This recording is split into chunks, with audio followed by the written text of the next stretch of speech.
शबरी ने भगवान राम को झूठे बेर क्यों खिलाए? रामायण में शबरी का जिक्र जरूर आता है। शबरी एक आदिवासी स्त्री थी जिसे लोग अछूत मानते थे। भगवान राम एक दिन उनकी कुटिया में पहुंचे और शबरी के झूठे बेर खाए।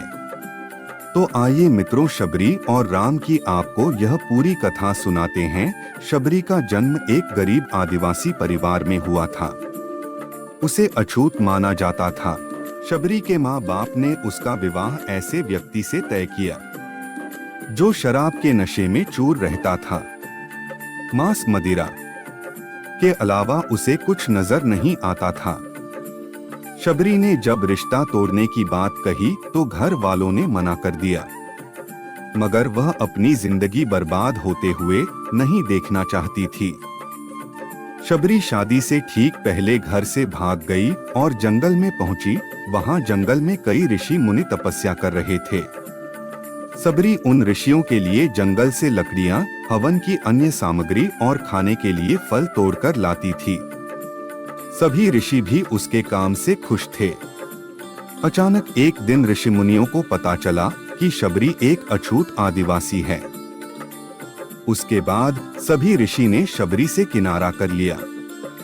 शबरी जिस तालाब से जल लेने जाती थी, सभी ऋषियों ने वहां से पानी लेना भी बंद कर दिया। अतः में उन ऋषियों में से ऋषि मतंग सामने आए और उसे अपनाया और शिक्षा दी। उन्होंने शबरी को अपनी बेटी की तरह रखा। जब वे बूढ़े हो चले तो उन्होंने शबरी को पास बुलाया और कहा कि एक दिन भगवान राम तेरी कुटिया में आएंगे और खुद तुम्हें इस संसार से मुक्त करेंगे। यह कहकर ऋषि मतंग चल बसे। इसके बाद शबरी अकेली अपनी कुटिया में रहने लगी।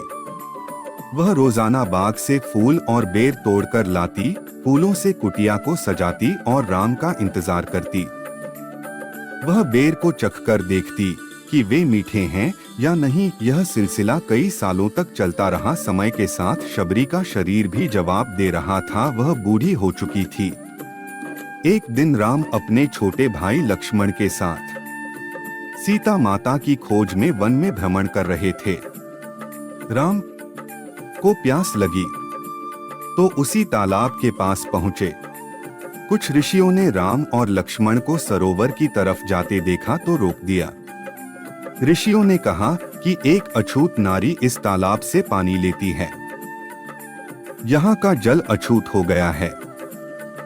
इसके बाद राम ने उन ऋषियों को डांटा। उन्होंने कहा कि नारी इंसान को जन्म देती है तो वह अछूत कैसे हो सकती है?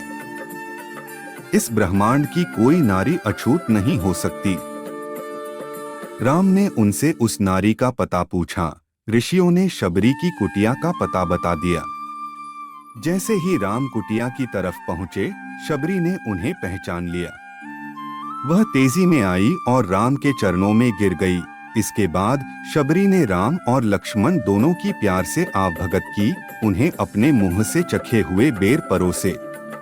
राम ने खुशी खुशी बेर खा लिए, मगर लक्ष्मण ने कहा कि यह बेर शबरी के झूठे हैं, इसे कैसे खा सकते हैं? इस पर राम ने कहा कि यह झूठे नहीं बल्कि मीठे बेर है, इसमें माँ शबरी का प्यार है। इसके बाद शबरी ने भगवान राम से देह त्याग की इच्छा जताई। राम ने आशीर्वाद दिया और शबरी ने उनके सामने ही अपना शरीर त्याग दिया। दोस्तों, वीडियो अच्छी लगी हो तो वीडियो को लाइक और शेयर करें और इस चैनल को सब्सक्राइब करें, क्योंकि इस चैनल पर हम आपके लिए ज्ञानवर्धक और धार्मिक कहानियां लाते रहते हैं। मित्रों, कमेंट में जय श्री राम अवश्य लिखें।